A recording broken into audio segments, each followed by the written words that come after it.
I've gotten connected with a lot of different people on other committees outside of the PD committee, and then really gotten to know everybody that is involved with the PD committee, because we do have a monthly meeting. It's literally like an hour. It's not a huge time commitment. And then you help a little bit, planning maybe that month's event.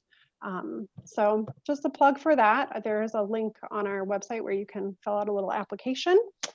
So then a few other housekeeping things. I'm sure everyone is pretty familiar with Zoom. I won't go into a real, in-depth tutorial here, but go ahead. We're going to definitely use this chat function. So go ahead and keep your chat box up. We can all kind of participate with each other and hopefully, get to know each other a little bit here. So right now, why don't you guys drop your name in there and let us know the company that you work with. And if you could, I'm going to make you think a little bit. Just tell us all, 3 things about yourself. It could be super quick. I have a dog named Ernie. I have 3 kids. Whatever you want to tell us. What's your favorite activity during this time of the year? Do you go skiing? Are you an ice skater? What do you got going on? And then also just wanted to let everybody know our next event is going to be a coffee hour. It is also a Zoom event. We're hoping to get back to in-person later in the year, but that's coming up actually next Friday, the 29th, and that's at 8 a.m. So go ahead and register for that as well. So now I'm super excited to introduce Kelly Jenkins. We're really lucky to have her. Her resume is pretty incredible. Kelly's super passionate about health and wellness. As an employee wellness coordinator, she kind of started out with Chrysler Belvidere, which is obviously a huge plant. She taught classes and workshops on topics like healthy eating, vegan cooking, financial wellness, stress management, and don't we all need that, especially with kids remote learning, and fitness, which I know we're all probably focused on here in 2021. But most recently, Kelly was actually a dream coach, which sounds like a dream job, and a financial coach at Corporate Contractors, where she helps CCI associates pursue their personal and professional dreams. She was a corporate attorney in her former life, and Kelly has a law degree from the University of Wisconsin and a master's degree in health promotion management. So we're super lucky to have her. Kelly lives in Beloit with her husband, Bill, and we were just talking a little bit about her awesome 10-year-old daughter, Bess. So I'm going to go ahead and hand it over to Kelly, just so everyone knows, once she shares her screen, she's not going to be able to see all your beautiful faces. If you guys wouldn't mind, just keep your video on if you have one during the presentation, so we can kind of all see each other. And then eventually when we get back in person, we'll hopefully be able to put a name with the face. So Kelly, I'm going to hand it over to you. You guys, if you have questions, feel free to drop them into the chat. We'll either kind of interject and ask Kelly during the presentation, or we'll just wait till the end. All right.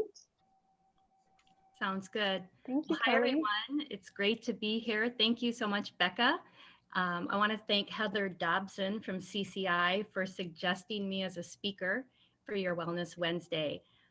Because like Becca indicated, I am super passionate about health and wellness, and especially about the ability that we each have to impact our current health and our future health by the choices we make every day. So one of the choices we make every day multiple times is what we eat. So today I'm going to talk about nutrition, I'm going to talk about stress, the immune system, and how those things are all related and what we can do to live our best lives in terms of stress and our immune system. But before we start, I thought, since we're talking a lot about stress, let's just do a quick breathing exercise. And I love this exercise because it's something you can take with you. You can use it anywhere, and it works. Becca, you mentioned kids. I have a 10-year-old. It works great with kids too. It's something they can easily remember, and it's called box breathing. Has anybody done box breathing before? Okay, and it's just called box breathing because you can picture a box. And what we do is you take, I'm going to use a 4 count. You can use 3 counts, 5 counts, but we'll do 4 count. You breathe in for 4 counts, like you're going up the side of a box. You hold for 4 counts. You breathe out for 4 counts, and you hold for 4 counts. And that's all it is. So I'm looking at it right now. I was homeschooling my daughter, and I have a picture of a box on the wall with box breathing, because we needed to do that frequently during homeschooling. So let's just do 2 rounds of box breathing. You can keep your eyes open if you want. You can close your eyes, whatever you're most comfortable with. But that can help get us, kind of bring us together in this moment for this time. So breathe in for 4. Hold for 4. Breathe out for 4. Hold for 4. Breathe in. Hold. Breathe out. And hold. Great. Okay, I'm going to share my screen. And like Becca said, I'm not going to be able to see your beautiful faces, and I can't see the chat box either. So it's really kind of odd from my side of the screen, but hopefully I think you'll still be able to see me and you will be able to see my slides.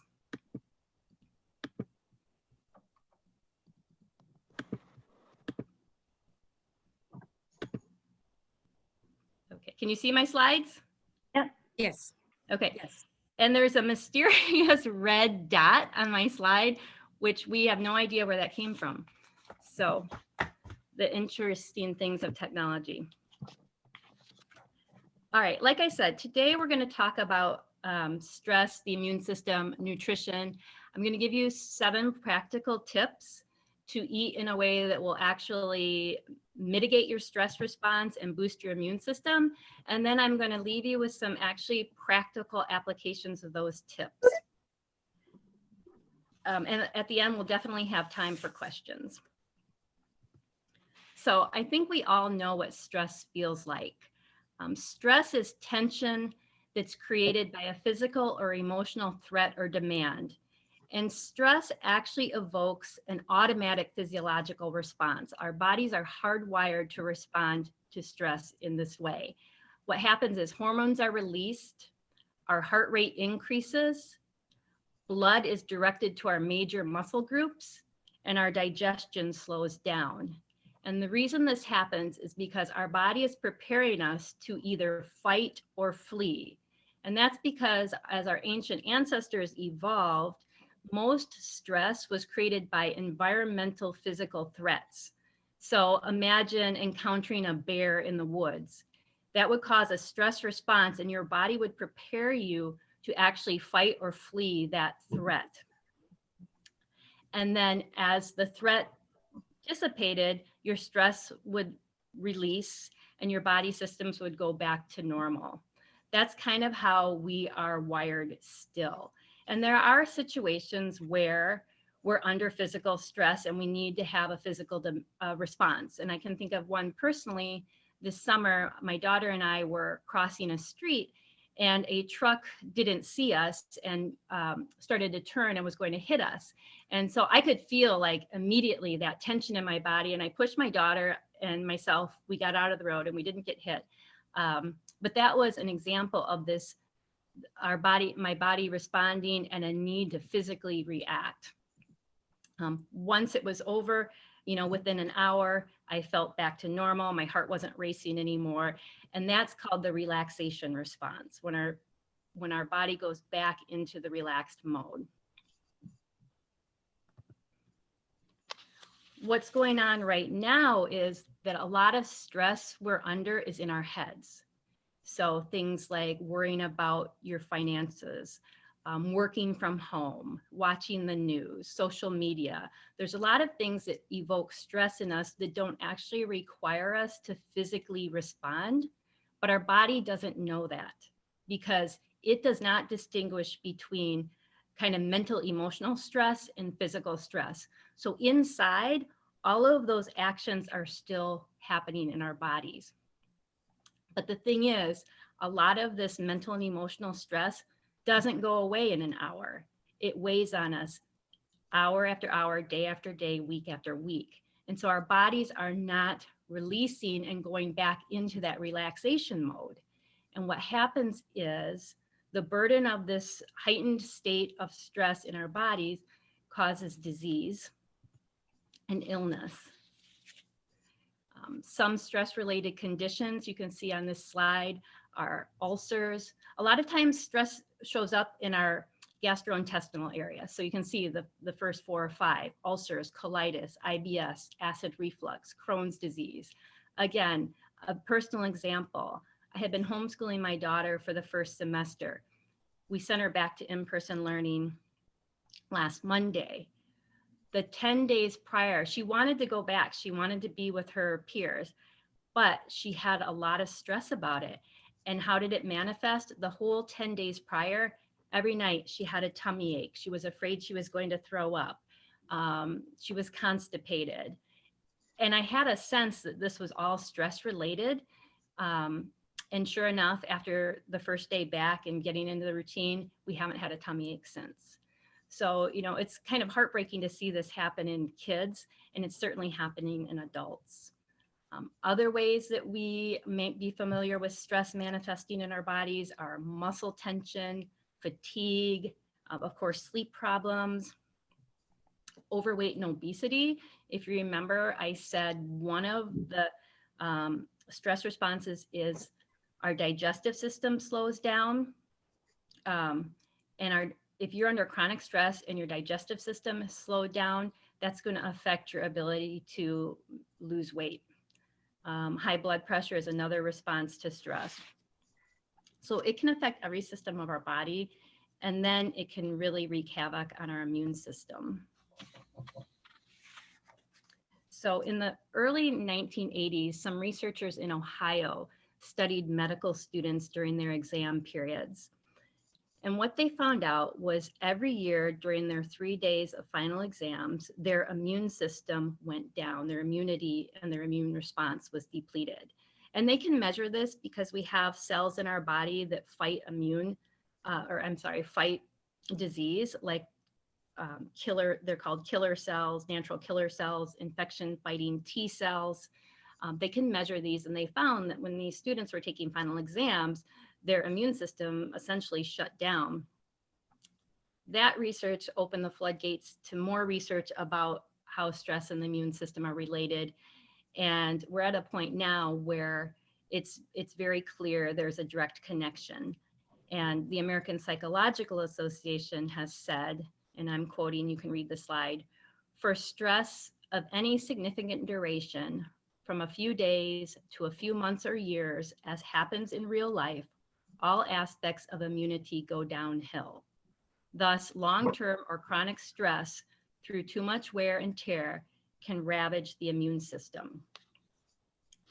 So, how does this relate to eating?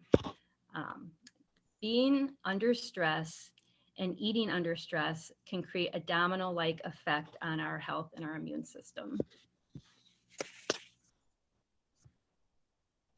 The first domino is that when we're under stress, vital nutrients in our body are depleted.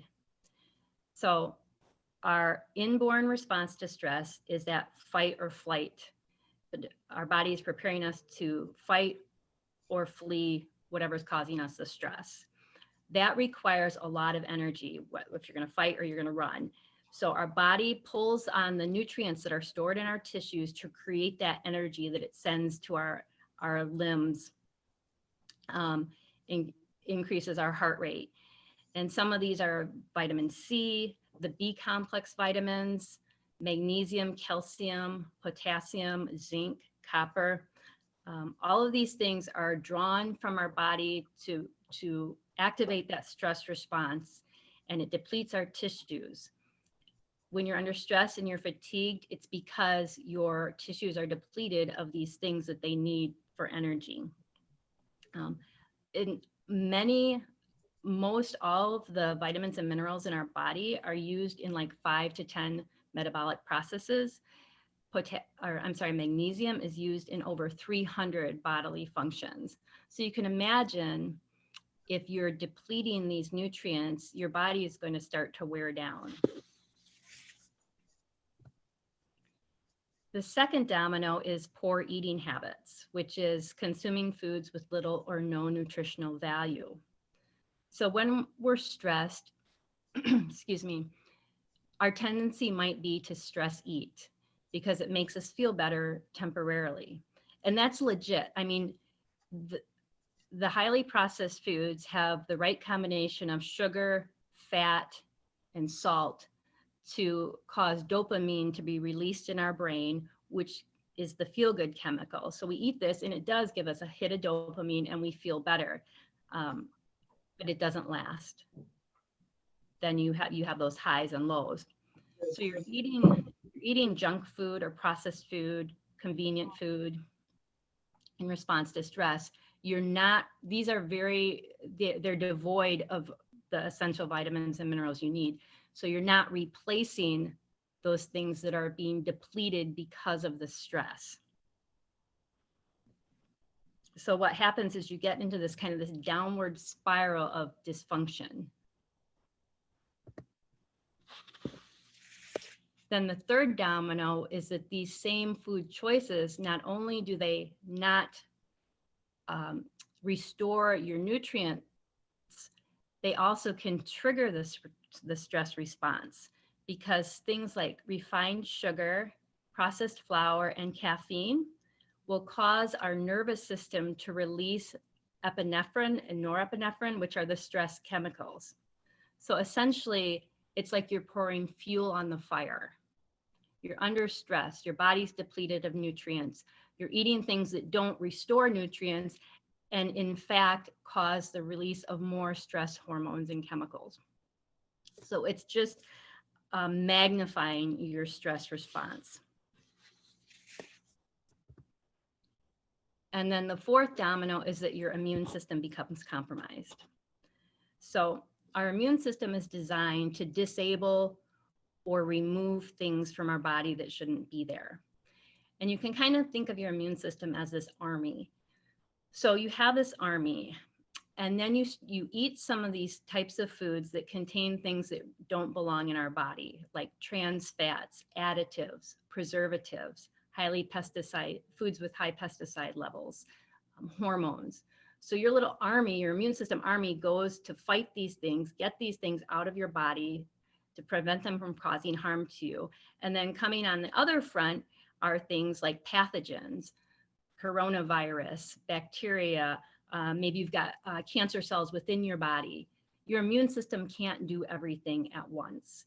So that's how it becomes compromised when you're eating these kind of foods that are not natural to your body. Your immune system is working on fighting those, and it may not be available to fight other things as well.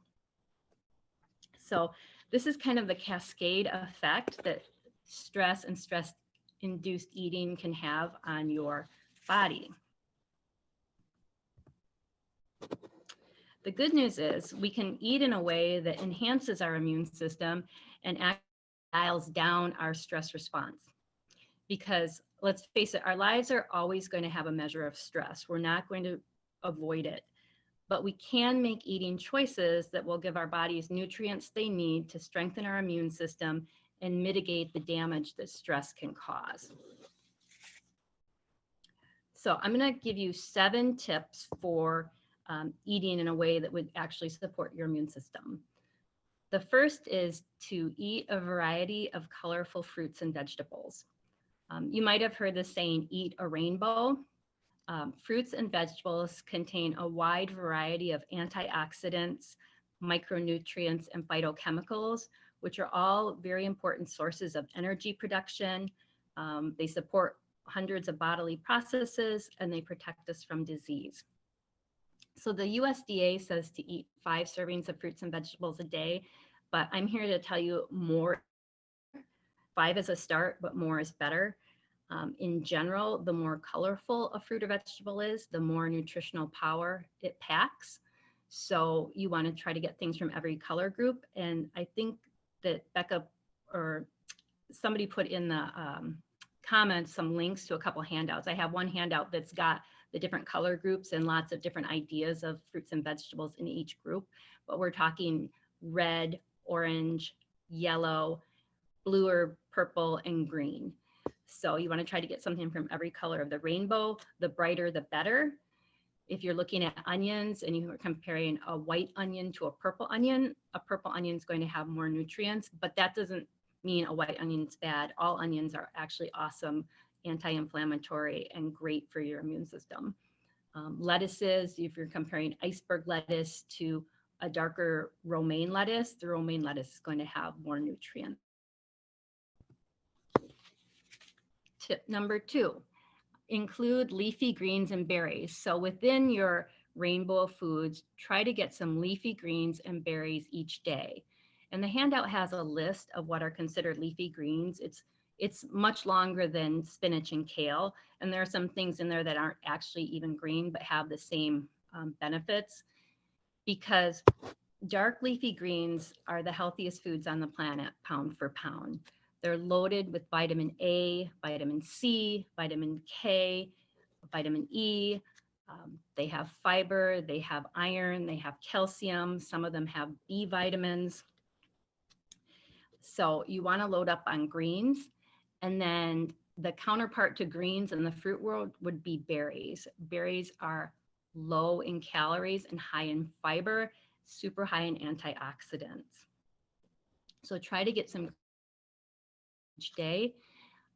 I know berries can be pretty expensive this time of year if you buy them fresh. Just know that frozen vegetables and frozen berries are on par or sometimes even have more nutrients than fresh. So frozen is a great choice. Just especially with fruit, when you're buying frozen fruit, you want to look at the ingredients and make sure they haven't put added sugar with it. You just want the fruit plain, just plain berries. Oh, there's one caveat.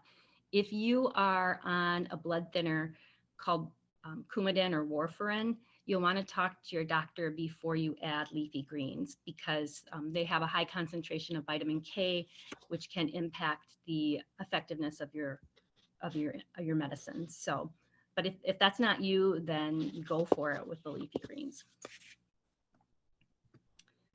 Tip number 3, consume an adequate amount of fiber. So currently Americans eat about 15 grams of fiber per day. The World Health Organization suggests to get a minimum of 30 to 40 grams of fiber, so more than double what we're usually getting. What is fiber? Fiber is a carbohydrate that's not digestible. And what that means is it acts like a broom in our intestines, and it sweeps out things that we don't want in our body, like toxins. It sweeps out fat cells. It's also great as provides bulk when you're eating. If you eat fiber, something that's got fiber and water, it's going to create a lot of bulk, which gives you satiety and a feeling of fullness on fewer calories than something that's devoid of fiber and water. So if weight maintenance or weight loss is of interest to you, fiber is definitely going to be your friend. One word of caution: if you're a 15 or fewer grams of fiber per day currently, you don't want to go from that to 50 grams of fiber overnight, because that could cause a little distress on your digestion. So you would want to gradually increase the amount of fiber you're eating until you get to those recommended amounts. And it shouldn't take that long and it'll be fine, but you just don't want to kind of go all in overnight on fiber.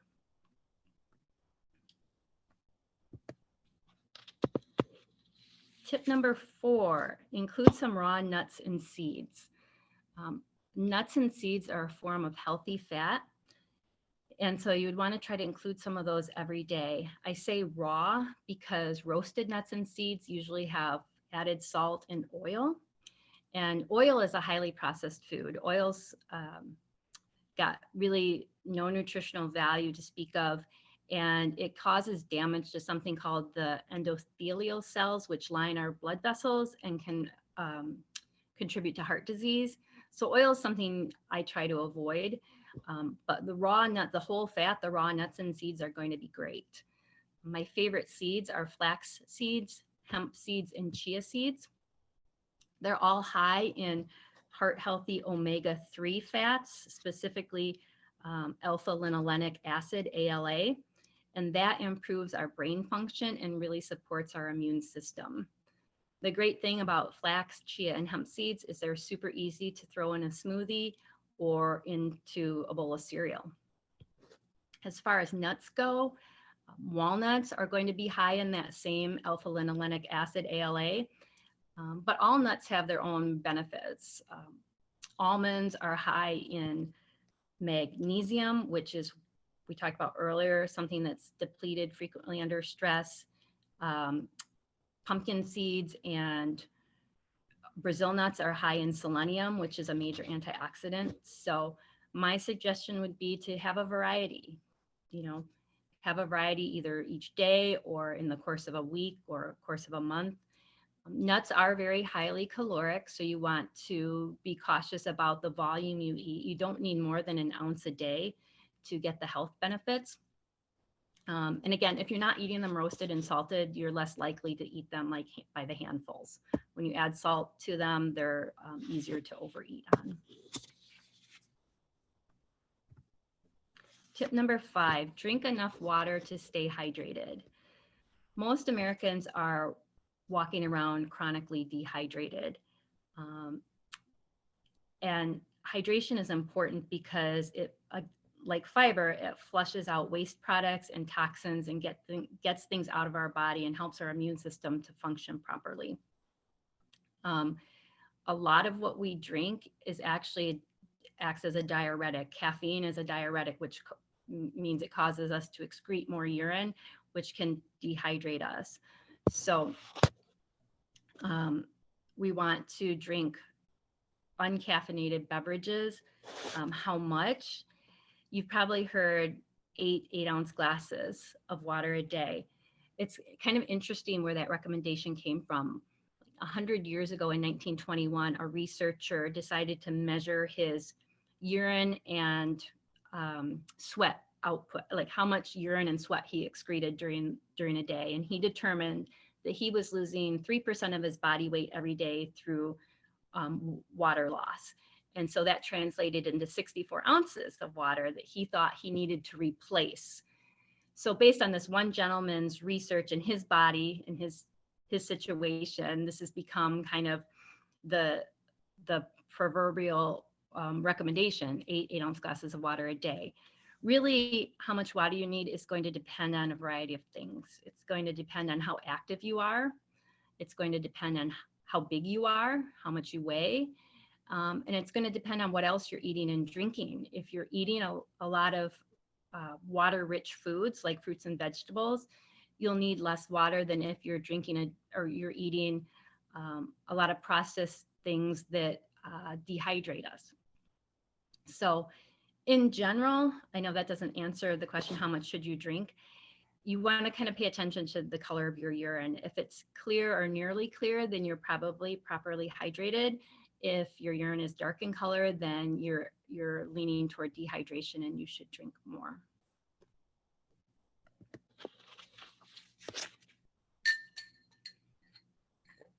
Tip number 6, reduce your caffeine consumption.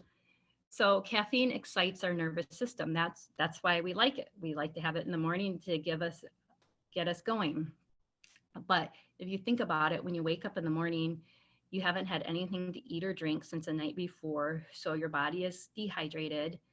As I mentioned a few minutes ago, caffeine is diuretic. It tends you toward further water loss through urination, so you're going to dehydrate yourself more. And as I mentioned earlier, caffeine has things in it that actually cause the release of some of those stress hormones, epinephrine and norepinephrine. So you're going to excite your nervous system if you're already under stress. Again, it's that whole concept of putting fuel on the fire. So that's why I'm recommending that you try to reduce your caffeine consumption. And you don't have to go cold turkey. Some people do, but you can titrate down. If you do drink a lot of caffeine, maybe go to half calf or something. The handout's got a list of a variety of things that have caffeine to give you an idea of how much caffeine you might be consuming. And tip number 7, at this point probably won't come as a surprise that my last tip is to reduce or eliminate added sugar. We talked about how stress depletes our vitamins, in particular our B vitamins. And being in a deficit of B vitamins can cause a whole host of issues because B vitamins are essential to our brain function. And if you're deficient, you can become depressed, you become anxious, angry, agitated. Um, you'll see B vitamins advertised for stress, and it's not because B vitamins reduce your stress, it's because there is an understanding that stress depletes B vitamins. So by taking a B vitamin, you're trying to replace what you're depleting, your body is using up when you're stressed. I used to say sugar had no nutritional value, but it's actually worse than that. Sugar is an anti-nutrient because it also depletes your B vitamins and it depletes magnesium, that ever important mineral.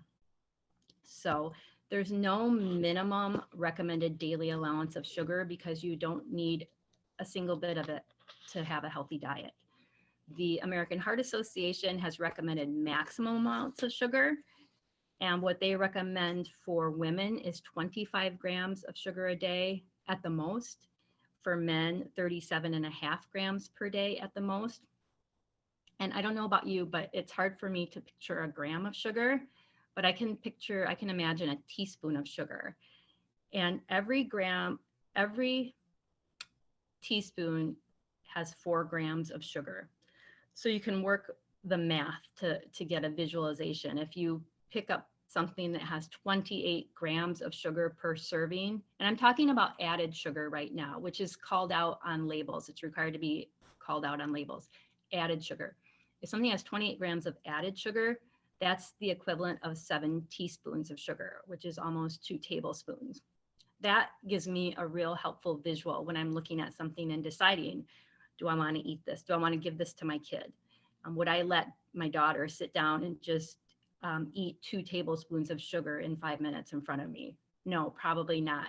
So maybe that granola bar is not the best idea. So really try to work on reducing your sugar. The other thing you need to know, and this is on the handout, there's like over 60 different types or names for added sugar, and some of them look deceptively healthy when you see it on the ingredients list of a label, but they all act the same way on your body. So in the handout, I've got like 60 different things. And when you start looking at ingredient labels, you'll find that many processed foods have more than one type of sugar on the label. And it'll start adding up and you'll see what's going on. So to recap, our 7 eating tips to reduce your stress and boost your immune system. Number 1, eat a variety of colorful fruits and vegetables. Number 2, try to include leafy greens and berries each day. Number 3, consume an adequate amount of fiber. Number 4, have some nuts and seeds each day. Number 5, drink enough water to stay hydrated. Number 6, reduce your caffeine consumption. And number 7, reduce or eliminate added sugar. So I thought I'd give you a few examples of what this might look like during your day. So in the morning, you want to try to rehydrate. Don't dehydrate yourself further because you're already in a dehydrated state when you wake up, most likely. So some ideas, you could have, I call it a cup of sunshine. Take a glass of hot water and squeeze half a lemon into it. And what this is going to do is give the water a little bit of flavor. It's going to give you a nice boost of vitamin C, which is an antioxidant. And it's also a way of like telling yourself, hey, I'm serious about my health and taking care of myself. It's a great way to start your day. Another idea would be herbal tea, and there's hundreds of varieties out there. I suggest just try to find one that you like. If you're looking for somewhere to start, elderberry or hibiscus are both very high in antioxidants and would be a great choice for your immune system. Or you could do infused water, which would be water with some kind of fruit, vegetable, or herbs soaking in it to give it a hint of flavor. So at night before bed, you could slice up a cucumber and put it in your water bottle with water. And when you wake up in the morning, you'll have some nice infused water. Frozen fruit is great. You could put frozen berries in. That would give it a nice little flavor and give you some of those antioxidants because you can eat the fruit when you're done drinking your water. And then finally, another suggestion, if you really want to go all in and just bathe your cells in nutrients when you get up in the morning, is you could have water and mix some green powder in it. Green powder is like concentrated greens and vegetables. It takes a little getting accustomed to the taste, but it would just be a major blast of health to your body in the morning. And an added benefit of the green powder is that it really alkalizes your palate, so it can help reduce cravings for sweets and sugar. So if that's something that challenges you, you could try water with green powder. And there's tons of different brands out there. The one that I like is called Vitamineral Green, which is made by a company called Health Force. And I think I put a link on the handout to that, but there's many others you could check out. Next, some speedy breakfasts. So how are you going to give your immune system a jump start first thing in the morning? Overnight oats is a great way to jumpstart your immune system. You've probably heard of overnight oats. There's lots of different ways to make it, lots of different recipes. The one I'm sharing on this slide is currently my favorite recipe because it literally takes less than 5 minutes at night to prepare. I just get out a 2-quart mason jar and I put in it a cup of rolled oats, a half a cup of apple juice, which will add sweetness, a cup of unsweetened almond milk, a cup of frozen blueberries, a teaspoon of chia seeds, and a teaspoon of cinnamon. Put the lid on, shake it up, and put it in the refrigerator. When you wake up in the morning, all you have to do is give it a stir and it's ready to eat. And this is going to check off 3 of those boxes, right? It's going to give us berries. It's going to give us the chia seeds or seeds. And chia seeds, what they'll do in the overnight oats is they'll thicken it up, because when you put it in the fridge at night, it's going to be kind of watery, but the chia seeds act as a thickener, and then the oats will soak up some of the liquid. And then by virtue of the fact that it's got blueberries and oats in it, it's going to be a high fiber breakfast. So that's an awesome way to start your day. This has been approved by my 10-year-old and my husband. They both like this recipe, so I will give you that for those with families. Another great way to start your day would be with a smoothie.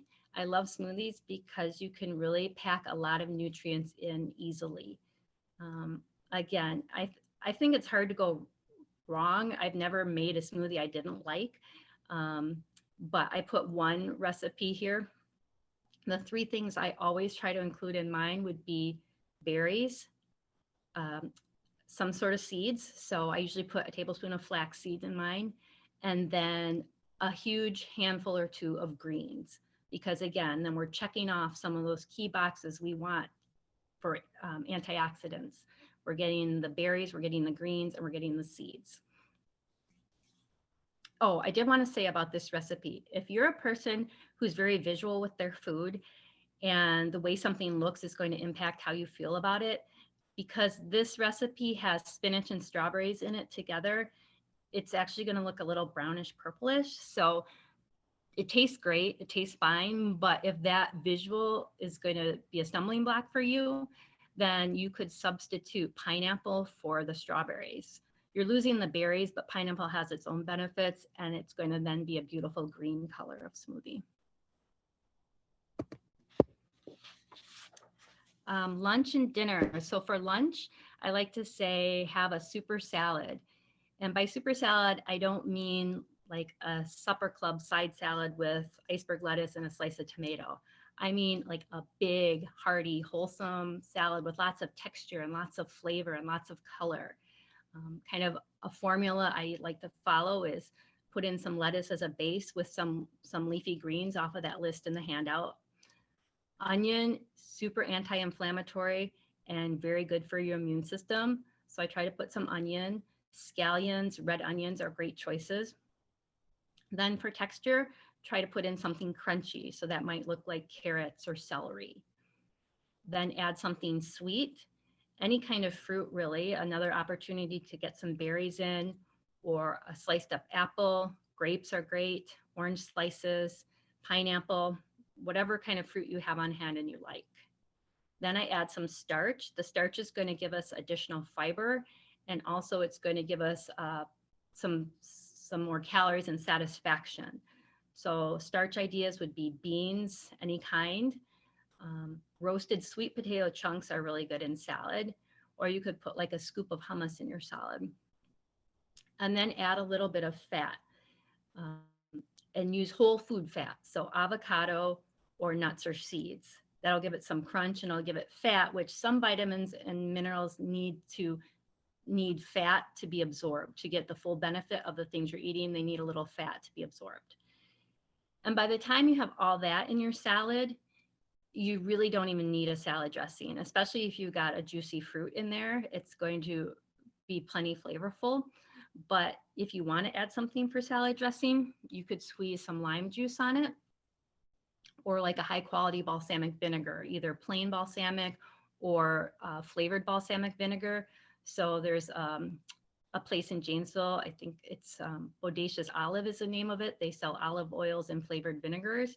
They've got some great flavored vinegars there that make a nice salad dressing. You just have to drizzle a little bit on.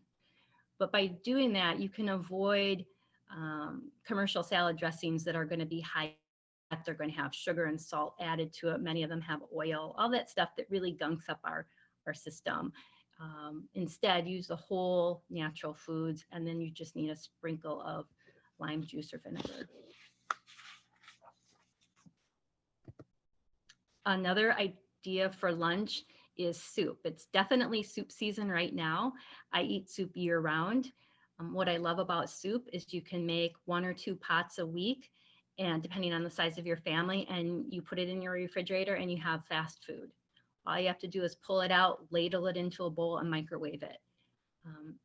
Again, there's lots of different soup recipes out there. You want to steer toward ones that contain those things we're trying to get in our diet. So lots of veggies, greens, high fiber things like beans, whole wheat pasta, rice, barley, that kind of thing. This particular recipe is easy to make. I've served it to lots of different people and groups, and most people enjoy it. So, and then for supper, a simple supper idea is a Buddha bowl. And you may have heard of Buddha bowls. They're kind of popular right now. What I have on this slide is kind of a template for a Buddha bowl, which you would include like some sort of whole grain or maybe sweet potato as a base. And then they originated in the vegetarian world. So some plant-based protein like beans, tofu, tempeh, lentils, and then load up on the veggies, of course, fresh, steamed, roasted, any way you want to prepare it. It's nice if you have some greens or sprouts to put on top, and then a sauce or a dressing. Again, you could use a balsamic vinegar, flavored balsamic, or dressing. Sprinkle on some nuts and seeds, and you've got a complete meal right there in one bowl. Pretty easy to assemble if you have all these things just in your refrigerator, your pantry. I put a website at the bottom that has, I think, about 20 different Buddha bowl combinations. And on that website, they have some sauce recipes for like a tahini sauce or a nut-based sauce. There's probably a curry sauce on there. So you can check that out, or just Google Buddha bowls, because there's lots about Buddha bowls out there. So I would suggest that you start, depending on where you're at, try to eat at least one meal a day for your immune system. You know, maybe you pick breakfast and say, I'm going to start each day in a healthy way, and I'm going to start with breakfast. Try a few different things and see what works for you. See what tastes good, what you like, what's sustainable. It's simple to make, and you know you can commit to doing it on a regular basis. It fills you up. Play around with it, figure out something that'll work for breakfast, and then, like I like to say, lather, rinse, repeat. Once you figure it out, keep repeating it until it becomes a habit. Once that becomes a habit, then you can build from there. You can work on another meal and find out what works for you, or you can add a couple different breakfasts into your rotation. But just keep working at it. I'm confident that once you start this, you will notice an improved response to stress. You'll be able to feel your, I like to say, a calm and stable brain, and your immune system will be thanking you.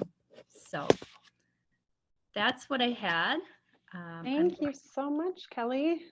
Yeah. Yeah. I'm going to try to get out of my PowerPoint so I can see everybody. Yeah, I was And gonna, I've got, we've got time for questions. Let's we see. do, we do. Yay. Here's everybody. Awesome. Thank you so much. Yeah, this leaves us about 10 minutes for some Q&A. So I've got some questions queued up over here in the chat. So I'm going to kind of start from the first one that came in. Sure. This is from Denise Judge. She's with QPS. Okay. You had kind of already mentioned blending fruit in smoothies, but she's wondering, do you lose any value, any kind of nutritional value? And then with chia seeds, do they have to be soaked prior to using them? Like if you're going to sprinkle on a salad or? Right. The first question, so blending your fruits and vegetables, you're not going to lose any of the nutritional value as long as you drink everything that you've blended. And same with soups, you're not losing any of the nutritional value because it's still contained within the soup. What you may lose is some of the satiety or feeling of fullness or satisfaction because like if everything that you were to put in a smoothie, if you were to put it in a bowl and eat it, it would take you longer. The digestive process actually begins when you start chewing something. And so you're losing out on some of that part of the experience of eating. So you can drink a lot faster than you can chew. And so you may not feel as satisfied when you're done. You may still feel hungry. Does that make sense? Mm-hmm. And then with the chia seeds, you don't have to soak them to get the nutritional value, but they are great soaked because they kind of gel up and they act as a thickener and add some bulk, which again, when you add bulk, fiber and water together, you're going to feel fuller on less food, which might be important to some people. Absolutely. And then Hannah Vaughn with Alzheimer's Association, she was wondering if you recommend or have any comments on, it's called the Noon tablets, N-U-U-N, or Liquid 5, Liquid V. They seem to be the newest thing to stay hydrated. Hannah, I don't know if you want to expand on that at all. Kelly, does that ring a bell, those products? It does not ring a bell to me, Hannah. There are so many products out there though, right? It's, can you spell N-U? N-U-U-N. Their tablets, the Noon tablets are N-U-U-N, and they have a lot I live in the Madison area, and so at the Healthy Place, they're super, super popular, and I started using them to stay hydrated as a substitute instead of having coffee in the morning. And they all taste really good, and they seem to give me the energy that coffee does. So I feel like it's a good alternative, but I'm not 100% sure. And then the other one is Liquid IV. I've seen that one a lot, like on social media and stuff like that, but I have not tried it. I have not heard of either one of those things. I will certainly look at them. I'm curious now to see, but I haven't heard of those. Are the Noon tablets intended to give you the boost of energy or intended to hydrate you, or both? So both of them are supposed to be equivalent to, like, if you put in one tablet with like a bottle of water, it's then supposed to be equivalent to drinking like 3 bottles of water. So it's basically, the intention for most of them is just like electrolytes, but there are some that are also for energy. So I like use those before I work out or in the morning. If I'm feeling groggy, I'll use that one. Okay. No, I'm not familiar with those. I'm sorry, I can't really comment. That's okay. Yeah. But good to have a substitute for coffee because it's hard to cut that out. Yes. I made that comment earlier. Hannah was also asking, she normally puts chia seeds in her smoothies, but can she add flax as well? Absolutely. Yes. In fact, flax is a great addition to your smoothie, and you can have them both in there. A lot of times I'll do flax and hemp seed, but chia seeds, you can have them both. I was personally wondering, my kids love herbal tea, of course, like caffeine free, and then they go crazy with the honey. We don't use raw sugar unless we, bake, but they like the honey in their tea. Like, I know honey is still sugar. Your body still sees it as sugar, right? Right. Still sees it as sugar. I get it with kids, right? My daughter puts honey or agave in her tea also. I would just try to moderate it, make sure that what I struggle with my daughter is the tea becomes a vehicle for sugar. It's not, You know what I mean? It's like a baked potato becomes a vehicle to eat cheese and sour cream and bacon, right? You don't really want the True. potato, you want the cheese, sour cream, and bacon. So you kind of have to figure out, does your child really want the tea or do they really want the honey? That's And if tricky. it's that they really want the honey, then maybe you're going to have to work with them to come up with something else that would give them sweetness. So. Great advice. Anybody else have any questions or comments for Kelly? Feel free to unmute yourself. I think I got everybody's. So guys, we will go ahead and email you those documents out as well that Kelly provided in case you weren't able to download them, but they are up in the chat at the very top. Thank you again, everyone, for joining us. We meet for our Wellness Wednesday, the third Wednesday of every month. So we'll have programming the whole year. And then coffee hour is every month as well on a Friday. So again, that is next Friday, the 29th. So go ahead and hopefully we'll see you guys next Friday. And thank you again, Kelly. I learned so much, especially about stress depleting our nutrients. I didn't realize that that happened. So thanks for the knowledge and sharing with us. Yeah, and my contact information is on the final slide of the PowerPoint. So if anybody has any questions after this that they think of, feel free to reach out to me by text or my email. Awesome. All right, everybody have a great afternoon.